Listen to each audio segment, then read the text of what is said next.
Hello guys नमस्कार जय जगन्नाथ। पुणी गोटे कथा नहीं मुझे host and anchor S Kumar एक सुंदर कथा आपण सहित आज बांटबी। यदि कथाटी आपण मन को पाए भल लगी थाए आशा करुच्ची आपणकर मतामत कमेंट माध्यम निश्चित भाव जनइबे ना कौन कहते।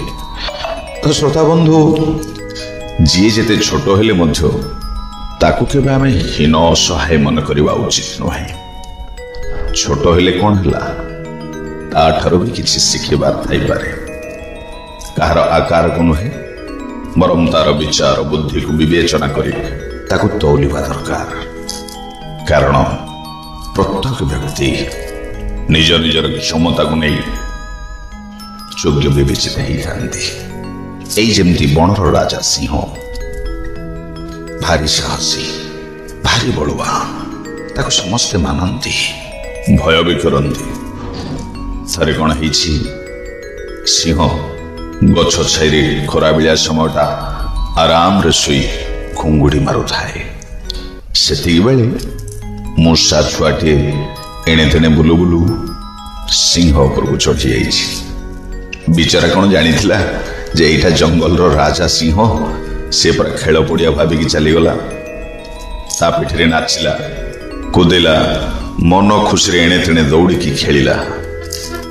तापरे सिंहर निद हठात किना भांगी गला। से रागरे कुहाट छाड़ी आखि तराटी ताको चाहिला। रागरे जर्जरित होई कहिला किए रे तू तोर एते साहस मो पिठीटा को कौन खेल पड़िया भाविलु। आज तोर आउ निस्तार नहीं देखिबु तो पूरा जलखिया करी खाईदेवी। मूषा छुआटी डर छानिया हो पड़ा। कांदी कांदी हाथ जोड़ी नेहुरा होई कहला हे जंगल राजा तमे इते बड़ राजा परिका मु तो एड़े बकटे मते खाइले कौन तुम पेट पूरबनी ना। दया करी मते छाड़ी दियो मु तुमर कले भी हेबिनी। दिने ना दिने देखिबो मु तुमर बहुत उपकार रे आसीबी। एतिक अनुरोध कला परे सिंह जंगल राजा सिंह दया करी ताको छाड़ी देला। किछि दिन बीती गला। एमती चाहू चाहू दिन कौन है सिंह बण रे बुलु बुलु शिकारी ता फास पकईथिबा फास रे पड़ीगला। जेते चेष्टा कल मध्य सिंह ता मध्यरु मुकुली पारिलानी। जोर रे गर्जन कला जंगल सारा कंपी गला। सिंह पाखक बा किए जीवो ताको किए उद्धार करिवो आउ जे जीवो ता विपद को से बरण करिवो। हेले डर रे समस्ते जे जोठी लुचि गले। से गर्जन शुणी सेति बेले से रास्ता रे मूषा छुआटी भी जाउथला। सेई मूषा छुआ जे दिने से सिंह सम्मुख रे पड़िथिला। फासरे पड़िथिबा सिंह को देखि कहिला हे महाराज धैर्य धर वर्तमान मो समय आसी जाइछि। मु तुमको एई जालर मुकुलाई देवी। मो मुनिया दांत रे फास को काटी काटी टिक टिक कर देवी।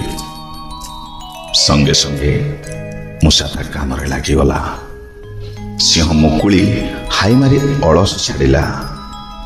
तापर देखिला मूषा को पिठी रे बसाई बणजाक बुलिला। जंगल सारा एणे तेणे दौड़िला। तापर सिंह मने मने भाबिला सत कथा बड़ बड़िया माने ठीक कहिसंदी। छोट को नमण हीन छोट पाखे थाए अनेक गुण।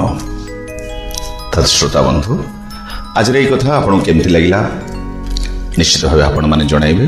पुणी एक कथा सहित मु आपणकर एंकर एस कुमार अन्य एक समय से विदाय दिंतु।